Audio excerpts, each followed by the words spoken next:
Uningá, que o futuro é aqui.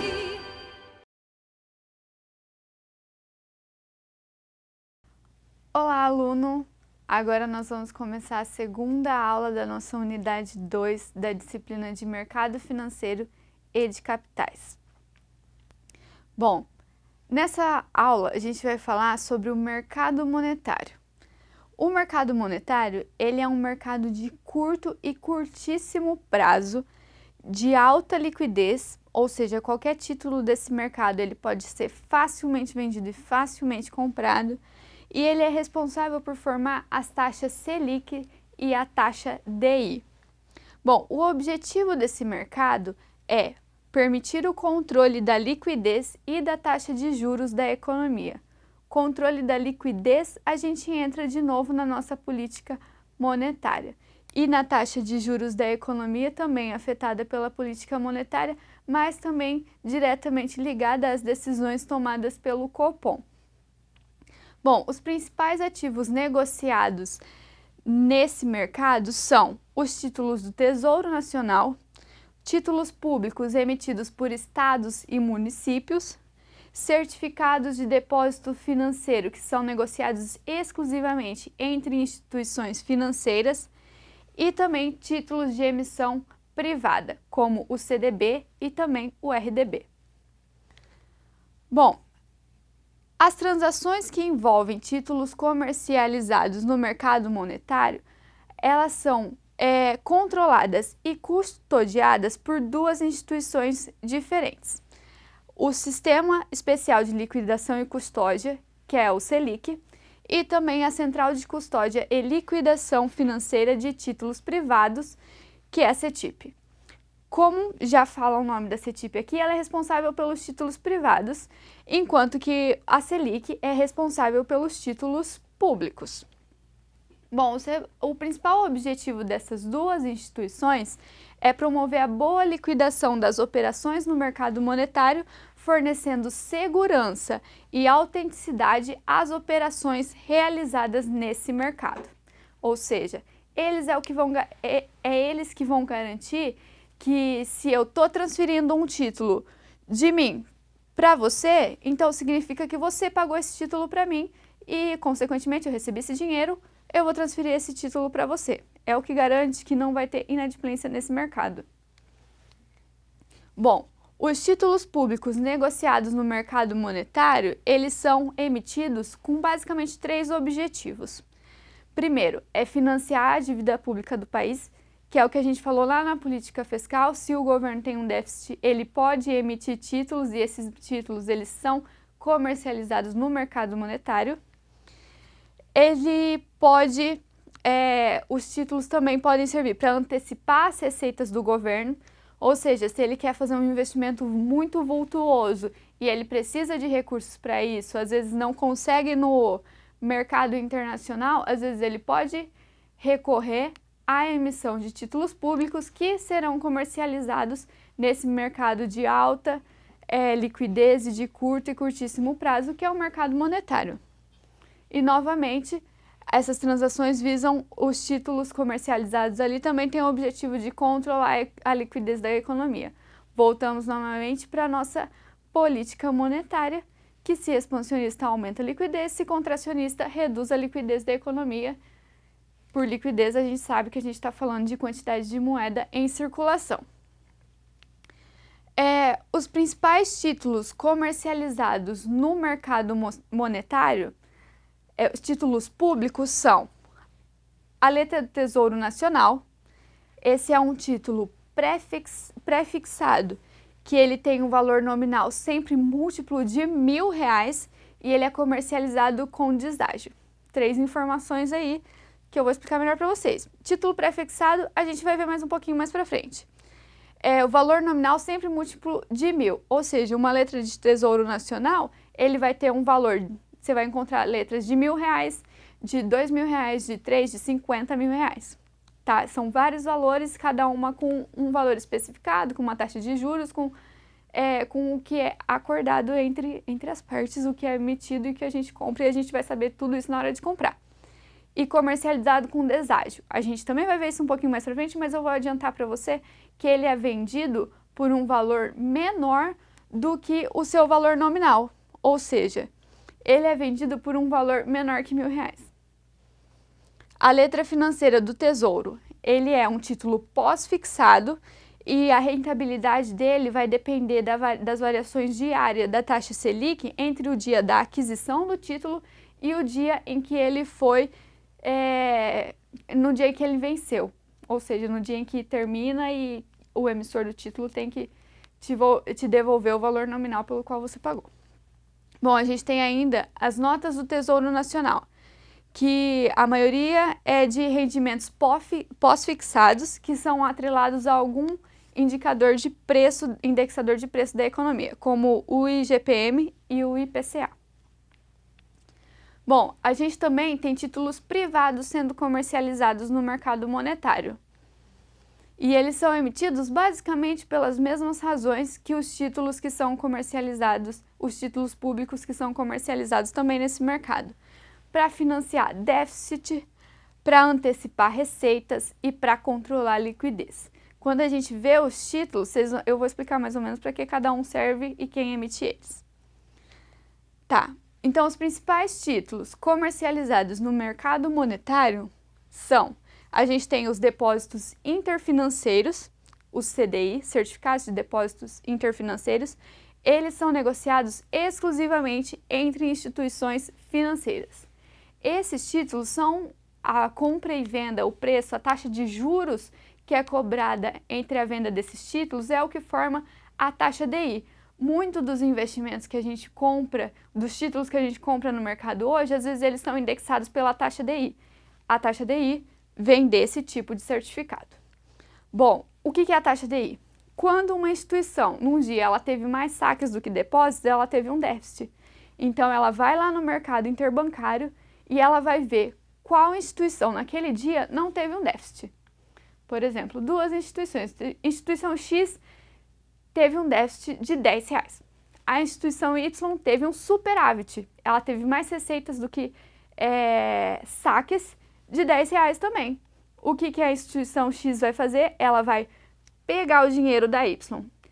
E o que ela vai emitir? Certificados de depósito interfinanceiro. A X emite o certificado, entrega o certificado para o banco Y e promete pagar para o banco Y determinada taxa de juros por esse certificado, por esse empréstimo. E essa taxa de juros, a média dela é a taxa DI.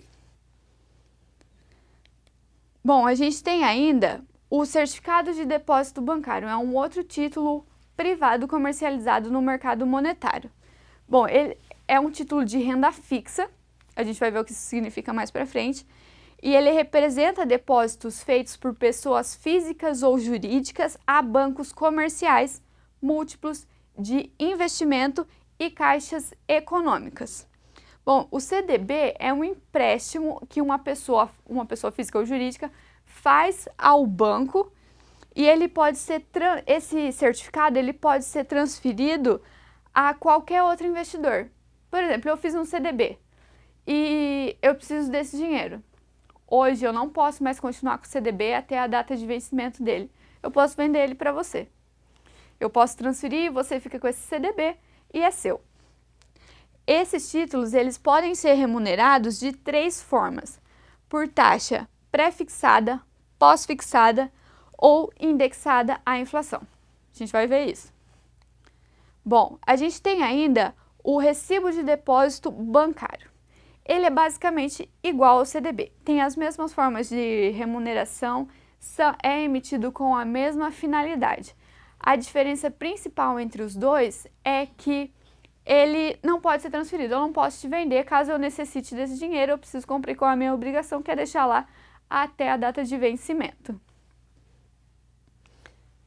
Bom, a gente tem ainda, a gente fica falando, né, de títulos de renda fixa, mercado de renda fixa, mas o que é isso exatamente? Bom, os títulos de renda fixa, nos títulos de renda fixa, quando a gente adquire eles, na data de aquisição, já fica estipulado as condições de negociação.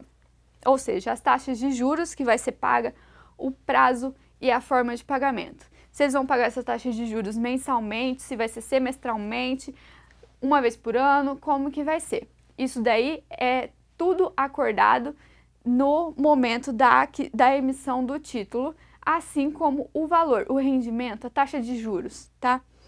Os principais riscos inerentes aos títulos de renda fixa são variação nas taxas de juros de mercado, vamos ver por quê, inadimplência do emitente, ou seja, a pessoa não te pagar o que ela te prometeu lá, liquidez do mercado é um problema porque às vezes eu preciso liquidar o meu investimento, eu preciso do dinheiro imediatamente e se o mercado não tiver liquidez eu não consigo vender e eu fico presa com aquele título.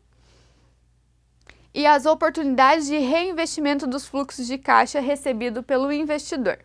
São os principais riscos dos títulos de renda fixa, são esses. Bom, daí a gente viu aqui que a variação na taxa de juros de mercado é um potencial risco de um título de renda fixa. Mas por quê?